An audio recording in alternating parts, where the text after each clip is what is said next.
बागेश्वर बाबा आपके मित्र हैं। जी। हमने बड़ी सारी तस्वीरें आपके साथ देखी। जी। उनके गुरु जी से मिला मैं। उनसे हमने सवाल पूछा एक, जी। राम भद्राचार्य जी से, ईश्वर जी। उनको लंबी उम्र दे, सेहत उनकी बेहतर हो।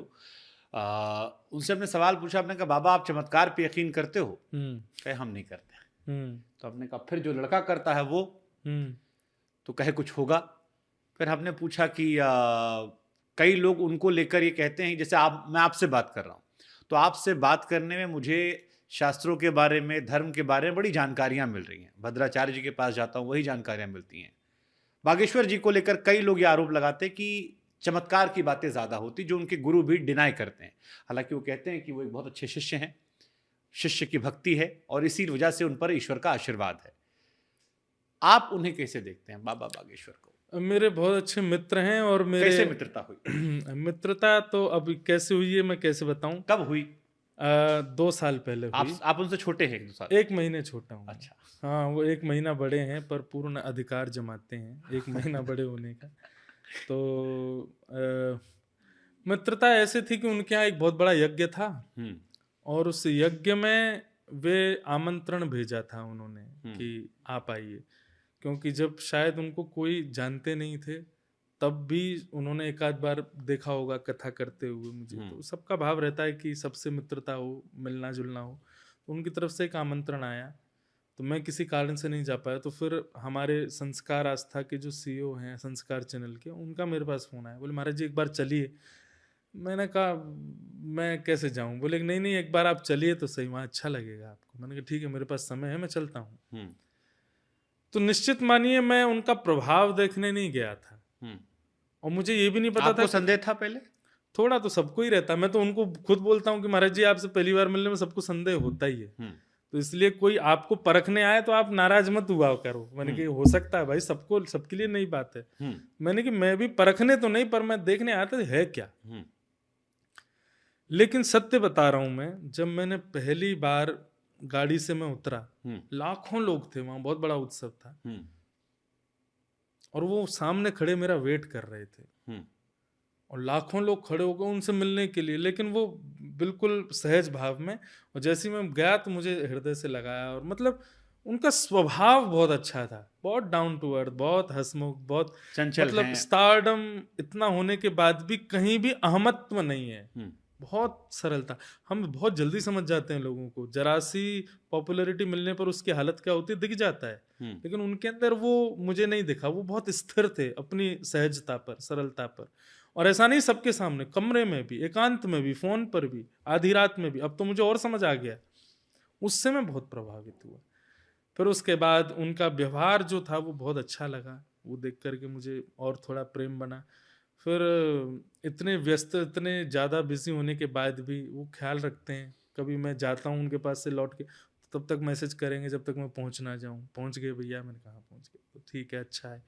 फिर कभी भी कोई विषय होगा तो ऐसा नहीं कि मैंने जो निर्णय लिया वो सत्य, मैं एक सत्ता है वो अकेले अपने बल पर बने आज जो भी, पर सबसे राय लेंगे। आप बताइए भैया क्या करें, आप पिताजी महाराज से पूछो गुरुदेव की क्या आज्ञा है, वैसा करना चाहिए। बहुत डाउन टू अर्थ, बहुत सहज। अब बात आती है उनके जो चमत्कार की, जो असल विषय है जिसको लेकर लोगों को आप दिलचस्पी अब बहुत है। लोग क्या, आप भी तो मेरी भी आनंदित जिज्ञासा हैं। है। हाँ, मैं जिज्ञासा। धार्मिक व्यक्ति हूं। हाँ। जैसे मैंने कहा ना, आप आए कई बार, जैसे मेरे साथ रहा। मैं आपको उदाहरण देता हूं, मैंने कई सारे, क्योंकि मैं भी धार्मिक व्यक्ति हूं। मैं भी रामलला की जन्मभूमि से आता हूं। संसार के सारे जितने तीर्थ स्थान हैं वहां जाता हूं। बिना स्नान के खाना नहीं खाते, सारी चीजें हम भी करते हैं। कई बार बाबा बागेश्वर से मुलाकात का मौका रहा, लेकिन लोगों ने कहा आपको जाके चरणों में बैठना होगा। मैंने कहा मैं बैठ जाऊंगा, लेकिन मुझे यकीन तो हो जाए। अगर वो शक्ति ऐसी है जिस पर मेरा विश्वास आता है तो मुझे क्या दिक्कत है। मैं भद्राचार्य जी के पास गया, उनसे मिला, मुझे एहसास था, उनकी बातों से उनमें प्रभावित था। तो कई बार आप भी चाहते हो कि आपको भावना समझ में आए, तो इसीलिए मैंने सवाल आपसे पूछा, क्योंकि आपके मित्र हैं, आपसे बेहतर, और आप खुद आध्यात्मिक व्यक्ति हैं। जी। जी।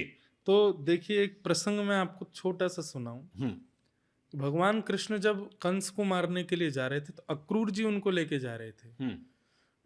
तो ठाकुर जी को देख लिया, सुंदर है, सब कुछ है, पर अक्रूर जी के मन में एक संशय बना हुआ था, ये कंस को मार पाएंगे? कंस के अंदर हजारों हाथियों का बल है, ये इतना कोमल सा बालक, इतने सुंदर इसके चरण, इतना प्यारा स्वरूप, इतना सबका लाडला, ब्रजवासी सब रो रहे हैं 3 दिन के लिए जाने की कह के, तो इतने व्याकुल हो गए। ये कंस का बाल भी बांका कर पाएंगे? ठाकुर जी पीछे बैठे बैठे समझ गए कि बोले कि ये अक्रूर जी को संशय हो रहा है मन में।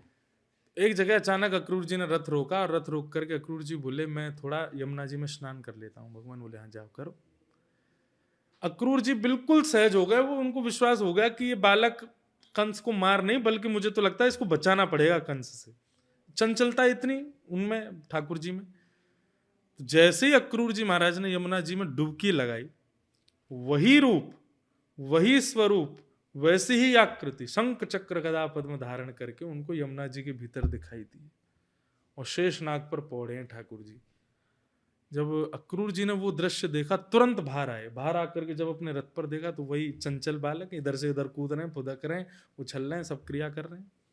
फिर दोबारा भीतर जाके देखा तो फिर से वही रूप, बाहर आकर के देखा तो वही चंचल बालक।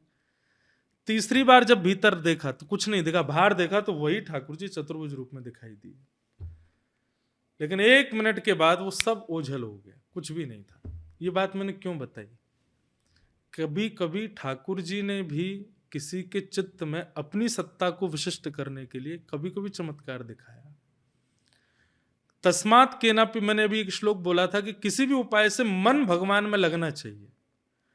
कहीं वो प्रवचन का माध्यम ले लेता है, कहीं वो तीर्थ यात्रा दर्शन का माध्यम ले लेता है, कहीं वो संगति का माध्यम ले लेता है, कहीं पर चमत्कार का माध्यम। अगर आज मैं कहता हूं चमत्कार विशिष्ट नहीं होता है, चमत्कार श्रेष्ठ नहीं होता है, चमत्कार पर निर्भर भी नहीं रहना चाहिए। मैं खुद नहीं रहता हूं, मैं खुद भी अपने कर्मों पर ध्यान रखता हूं, पर उस चमत्कार से यदि किसी को भगवत विश्वास सुदृढ़ हो रहा हो तो चमत्कार बुरा नहीं है। आपने महसूस किया उनके साथ रहते? बिल्कुल किया। क्या किया? कोई अनुभव में साझा कीजिए। जैसे कि मैंने अपने पर्सनल जीवन की तो मैं ज्यादा उनसे ना तो बात करता ना पूछता। वो बताते भी तो मैं हमारे ही रहने दो, देख लेंगे हम जो होगा सो। कभी कभी बोलते हैं आओ आपका पर्चा बनाना। नहीं, मुझे नहीं बनवाना है, आपके हमारी मित्रता बहुत है। पर मेरे भक्ति मार्ग में कई बात उन्होंने ऐसी बताई जिनकी मुझे आवश्यकता थी, और जो मैं विचार करता था, और जो मैं चाहता था हो, और वो हुई भी। जैसे मेरे ठाकुर जी की सेवा के प्रति हो, चाहे मेरे भक्ति मार्ग कथा जगत के प्रति हो, किसी कारण से बीच में ऐसा भाव व्यासपीठ के प्रति कुछ आया था, तो उन्होंने मेरे को एक बात, मैं गया उसी भाव से था कि मैं महाराज जी से पूछूंगा क्या करना चाहिए। तो उन्होंने मेरे से कि मैंने बोला नहीं, उससे पहले वो मुझसे बोले या तो व्यासपीठ छोड़ दीजिए या व्यासपीठ के लिए सब कुछ छोड़ दीजिए। और मैंने उनसे कुछ कहा नहीं था, मैंने बस हाथ पकड़ा, मेरी आंख थोड़ी सजल हो गई, मैंने कहा धन्यवाद महाराज जी। तो दोनों परिप्रेक्ष्य हैं, उनके बालाजी की कृपा है उन पर, और यदि इस कृपा से वो आज के आप उनके साथ, अभी मेरी कथा है उनके यहाँ 1 से 7 मार्च तक, जो वो कन्या विवाह करते हैं शिवरात्रि पर, मेरी ही कथा है वहाँ पर। हमें भी न्योता दीजिएगा आप। हाँ निश्चित पधारूं, हम कार्ड नहीं लाए लेकिन वैसे दे देना। अरे आप हमें तो आप जरूर आइए, वहाँ आपको मिलवाएंगे। हाँ, मुझे बड़ी तमन्ना है